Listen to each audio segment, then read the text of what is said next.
अस्सलाम वालेकुम। आज से हम C# 10 tips and tricks series का स्टार्ट कर रहे हैं और ये उस सीरीज़ की पहली वीडियो है। आज हम देखने जा रहे हैं कि how to handle null argument exception with C# 10।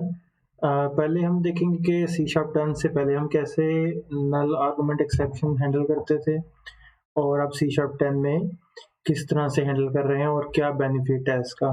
ठीक है, तो स्टार्ट करते हैं। तो ये एक डिफ़ॉल्ट टेम्पलेट है C# यूजिंग .NET 6। इसमें same tech and talk solution use कर रहा हूँ मैं और इसी के अंदर एक C# 10 के फोल्डर में C# 10 से रिलेटेड जितने भी न्यू फीचर्स हैं और जो टिप्स ट्रिक्स हैं वो मैं इसी के अंदर ऐड करूँगा।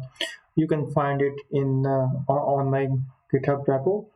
So I will add its link in the description. ये डिफ़ॉल्ट प्रोग्राम है, इसको मैं थोड़ा सा अल्टर करने लगा हूँ।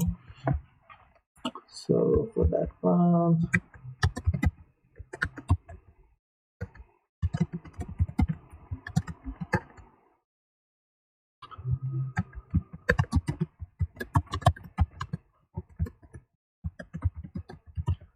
एक मेन मेथड बना लिया इसमें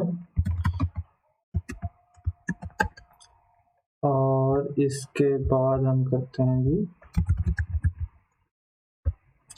अच्छा, सबसे पहले अब एक स्ट्रिंग की प्रॉपर्टी बना लेते हैं, like for private static string name। ठीक है, और let's say this is a null property और इसको नल ही रहने देते हैं। ठीक है, right. So next thing would be के एक मेथड बनाते हैं जिसको हम ये नेम पास करेंगे। Let's say it's public static void say hi और इसमें हम पैरम डालते हैं string name which is not nullable, right। और हम यहाँ पे कर लेते हैं console dot write line name, right। और अपने मेन मेथड से हम इसको say hi को कॉल करते हैं, इसको हम अपनी नेम प्रॉपर्टी पास करते हैं। ठीक है, तो as soon as we run this program we will get an exception। no we are not, because के हमने वो बाय डिफ़ॉल्ट जो है वो स्ट्रिंग अगर नल हो तो वो इग्नोर हो जाती है। ठीक है, तो इस केस को कैसे हैंडल कर सकते हैं? इस केस को हम C# 10 से पहले हम हैंडल करते थे लाइक इफ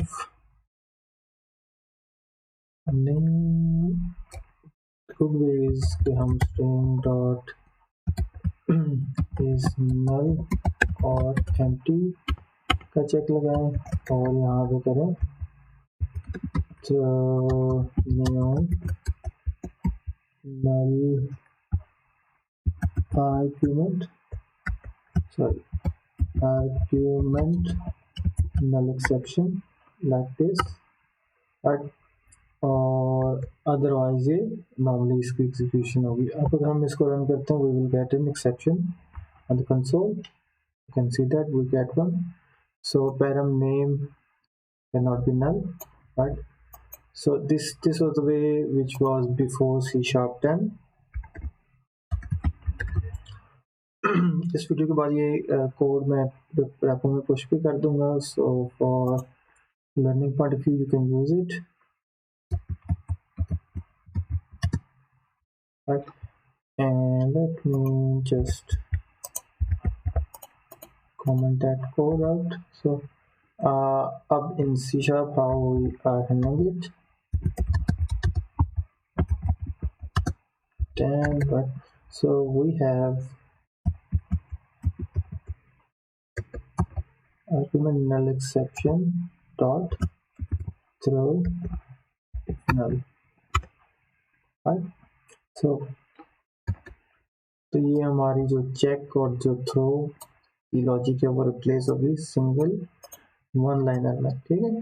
तो this is an update that is now available in C#10। और अगर हम इसको एग्जीक्यूट करते हैं, we are getting the same output, no changes, right, on the console. So this is how in C#10 it's improved, and we have much better and cleaner code in C#10. So that was it for this session. See you in next episode with a new tips and tricks from C#10. So have a good day. Bye.